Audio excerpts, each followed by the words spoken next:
이 세상에서 중국을 제외시키자라는 이야기가 나왔습니다. 중국을 불공정한 국가로 정의하며 이런 주장을 펼치고 있는 사람은 전 유럽연합 집행위원회 무역환경 분야 사무총장이자 저명한 경제학자인 모겐스 피터 칼인데요. 중국을 내쫓고 새로운 세계 무역 조직을 창설하는 것만이 글로벌 경쟁을 펼치는 유럽 기업들에게 기회를 줄 것이라 그는 주장하고 있는데, 중국 문제는 우리와도 밀접한 관계가 있기에 주목할 필요가 있는 기사라 생각하여 전해드리고자 합니다. 프랑스의 경제 전문지 레제코에 실린 그의 기고문에서 그 자세한 내용을 확인할 수 있었는데요. 그는 대대적인 중국 정부의 지원을 받는 중국 기업들의 부상은 EU의 유럽 국가들이 가진 순진함과 결합되어 유럽을 큰 어려움에 빠뜨렸기에 이제 중국 없는 새로운 무역 조직을 창설해야 한다 주장하고 있습니다. 그는 먼저 유럽의 무역 정책이 지난 20년 동안 정체되어 있었다는 것을 문제로 지적하면서 그것은 더 이상 글로벌 기준을 충족하지 못하는 상황이고 유럽인들은 수백만 개의 일자리를 중국으로 인해 잃어버렸다 이야기하고 있는데요. 그는 다시 말해 현재 유럽의 무역 정책은 지난 2001년 중국이 WTO에 가입하기 이전과 똑같은 상태이기 때문에 시대에 뒤떨어져 있다 주장하고 있는 것입니다. 중앙집중식 경제와 모든 분야에 걸쳐 정부가 주도하는 강력한 산업정책, 산업을 지원하는 막대한 정부 보조금 및 이전의 소련과 같은 산업에 대한 강력한 정치적 탄압으로 무장한 중국이 유럽과 미국 산업의 광범위한 영역을 휩쓸고 있는 것이 현재 상황인데, 아직도 유럽은 미국, 한국, 일본 등과 경쟁하던 1990년대의 좋은 시기에 있는 것처럼 행동하고 있다고 지적하고 있는데요. 즉 중국은 미국, 한국, 일본처럼 공정한 경쟁의 대상이 아니라는 게 그의 지적인 것이죠. 그렇기에 그는 유럽은 이제 그들의 자유경제와 개방된 사회를 중국으로부터 보호하기 위해 유럽연합과 WTO의 무역정책을 근본적으로 개정해야 한다 주장하고 있습니다.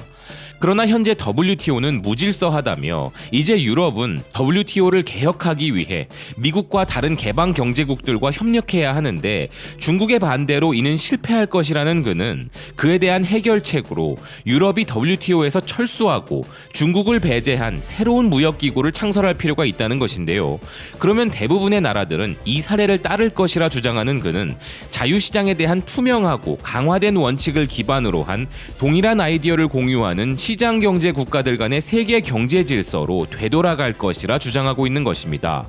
중국을 세계 경제에서 제외하자는 그의 의견에 심적으로 크게 공감하는 바이지만 현재 중국의 세계 무역 비중을 감안한다면 생각처럼 그리 쉽지만은 않은 일이며, 그가 이야기하는 유럽 기업들 대부분은 이미 중국에 진출해 있을 뿐만 아니라 그 시장 의존도도 매우 크기에 더욱 쉽지 않아 보이는데요. 지금 당장 우리가 닥친 상황만 보더라도 전 세계가 팬데믹으로 인해 중국이 생산하는 의료보호 장비에 전적으로 의존하고 있는데, 현재 이 분야에서의 중국에 대한 전 세계 국가들의 의존도가 무려 80%가 넘는다는 니케이 아시안 리뷰의 기사만으로도 세계가 중국을 단번에 배제하기는 어려워 보인다는 것이죠. 기사는 현재 수많은 국가들이 의료보호 장비의 국내 생산량을 늘리고 공급원을 다양화하려 하지만 중국에 대한 개인 의료보호 장비 의존도는 더욱 올라가고 있는 상황이라 전하고 있으며, 중국이 마스크, 가운, 방호복, 고글 등의 생산의 83%를 차지하고 있는 현실을 보도하고 있습니다.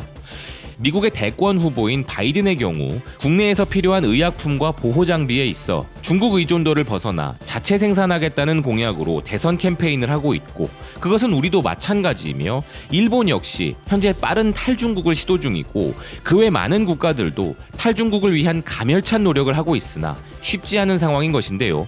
그의 주장처럼 중국에 지나치게 의존하고 있는 이런 세계 경제 상황이 잘못되었다는 것은 명확합니다. 우리에게 행한 사드 보복과 일본에 가했던 히토류 광물 제한만 봐도 그들이 가진 권력은 미국의 그것보다 더한 세계를 위협하는 칼날인 것인데요. 그의 칼럼이 어느새 다소 뒤처져 버린 유럽에 대한 변명 같은 부분도 있으나 그의 주장처럼 중국을 제외한 공정한 경쟁이 가능해진다면 우리 한국의 기업들은 세계 글로벌 경쟁 구도 속에서 어떤 위치를 차지할 수 있을지 궁금해지는 대목입니다. 다음 소식은 대만이 이제 홍콩이 아닌 한국이 아시아 문화 융합의 중심지로 떠오를 것이라 믿고 있다는 반가운 소식인데요. 대만의 타이완 데일리 포스트는 한국이 아시아 문화 융합의 중심지가 되어 홍콩을 대체할 것으로 예상한다는 기사를 내놓았습니다. 기사는 중국으로 인해 글로벌 기업들이 홍콩을 떠나고 있고 언론들이 한때 최고의 도시로 꼽던 홍콩의 문화 경관도 예전 같지 않은 상태라면서 전문가들은 이제 한국이 홍콩을 대신할지도 모른다는 기대감으로 돌아섰고, 이는 최근 한국의 K-팝이 전 세계를 휩쓰는 것은 물론 문화적 창의성 면에서도 충분하여 문화의 힘으로 관광객들을 매료시키고 있다 전하고 있는 것인데요.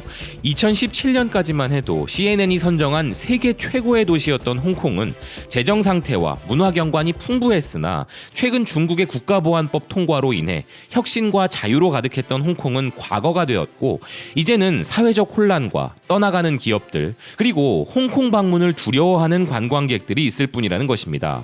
이에 전문가들은 한국에 관심을 돌리고 있으며, 한국은 경제적으로 안정적일 뿐만 아니라 사회적으로도 상대적 안정감이 있어 기업들이 움직이기 시작했다면서 최근 뉴욕타임즈가 아시아 디지털 뉴스 거점을 홍콩에서 한국으로 이전한 것을 예로 드는데요. 여기에 K-팝이 아시아는 물론 아시아계가 진입하기 어렵다는 서구권의 음악 시장을 휩쓸고 한국어로 된 영화가 아카데미에서 작품상을 수상함으로써 전 세계에 한류가 불고 있으며, 한국의 음악, 문화 창조 등의 소프트 파워가 전 세계 113개국 이상의 소비자를 사로잡은 것으로 집계되고 있다는 것을 기사는 한국의 큰 가능성으로 본다는 것인데요.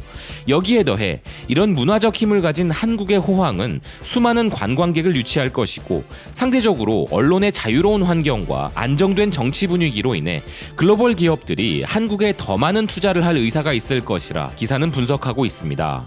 현재 한국의 글로벌 위상의 성장 추세가 그만큼 무섭도록 빠르다는 분석은 좋으나 홍콩을 대체한다고 표현하기엔 우리 입장에서는 좀 서운한 것 같기도 하기에, 홍콩이 가지고 있던 매력적인 포인트들이 기존의 한국에 더해진다는 표현이 맞을 것 같은데요. 현재 팬데믹으로 모두가 어렵지만 그 중에서도 가장 많은 어려움을 겪고 있는 산업 분야 중 하나는 항공, 여행사, 숙박 등의 관광 산업이라고 할 수 있기에, 기사의 예상처럼 이 모든 시련이 끝나고 나면 관련된 종사자분들이 아시아 문화 융합의 중심지로 위상을 높여가고 있는 이런 상황으로 인해 이전보다 더 큰 수혜를 누릴 수 있기를 간절히 바라는 마음입니다. 다음 소식은 베트남과 관련한 소식입니다. 잘 해내고 있다 라고 스스로 홍보할 수 있었던 사회주의 국가 베트남, 그들의 놀라운 경제 성장을 세계는 목격해 왔었는데요. 팬데믹 청정 국가를 선언하려다 최근 재발발이 심각해지고 있는 여건에 현재 베트남에게는 매우 좋지 않은 경제 상황이 덮치고 있다는 소식입니다. 미국의 블룸버그는 베트남의 30년 경제 호황이 갑자기 중단되었다면서 팬데믹은 베트남을 처음으로 세계화 위험에 노출시키고 있으며 수출과 관광 면에서 수치도 급격히 떨어지고 있다는 것인데요. 1980년대에 시장 지향적인 정책을 수용한 이후로 지난 30년 동안 베트남은 대단한 경제 발전을 이룩해 왔고 중산층을 만들어냈으나 팬데믹은 그 모든 것을 변화시켰다는 것입니다. 의류 업체들의 주문이 줄고 다른 업종들에서도 수출이 급감하면서 베트남 노동자들은 세계 경제에 속박되는 악재를 견디고 있으며, 베트남이 성장을 위해 의존하고 있는 미국과 다른 국가들의 경기 침체가 호치민, 하노이의 거리뿐만 아니라 작은 도시들과 관광 중심지에도 감지되고 있는 상황이라는 기사는, 농사를 짓던 경제에서 제조업 강국으로 탈바꿈한 베트남은 세계화의 스타였고 매우 빠르게 성장해왔지만, 베트남이 이런 심각한 경기 침체를 겪고 있는 것은 20년 전에 세계 시장에 합류한 이후 처음이라는 것인데요. 이런 베트남의 상황은 우리 기업들과도 많은 연관이 있죠. 기사는 베트남 경제의 큰 축 중 하나인 관광산업의 황폐화와 수출의 심각함은 빠르게 돌아오기 힘들 것이라는 전망을 하고 있습니다. 특히 수출 부분에서 베트남은 최근 몇 년 동안 세계 공급망의 핵심 톱니바퀴가 되었으며, 그 중에는 삼성전자, LG전자, 인텔 등의 기업과 태양열 패널 제조업체들, 의류 생산업체들이 있는데, 수출의 약 23%를 차지하는 최대 시장 미국으로의 수출이 현재 2019년 수출 비중의 절반으로 떨어졌다는 것인데요. 그 중에서도 기사가 대표적으로 지목한 부분은 지난해 베트남 전체 수출 물량의 20%를 생산했던 삼성전자가 베트남 사업부의 전망치를 내린 부분이 컸다는 것입니다. 현재 베트남에 진출해 있는 우리 기업들의 비중은 상상을 초월하는 수준이며 베트남의 경제는 한국 기업들이 이끌고 있다고 해도 과언이 아닌데요. 반면 그런 베트남이기에 우리가 예민할 수밖에 없는 통상, 외교, 안보적인 부분에서 불안감이 조성되는 것은 우리 기업들에게도 좋지 않은데 지금 그런 소식들이 자주 들려오고 있는 상황입니다.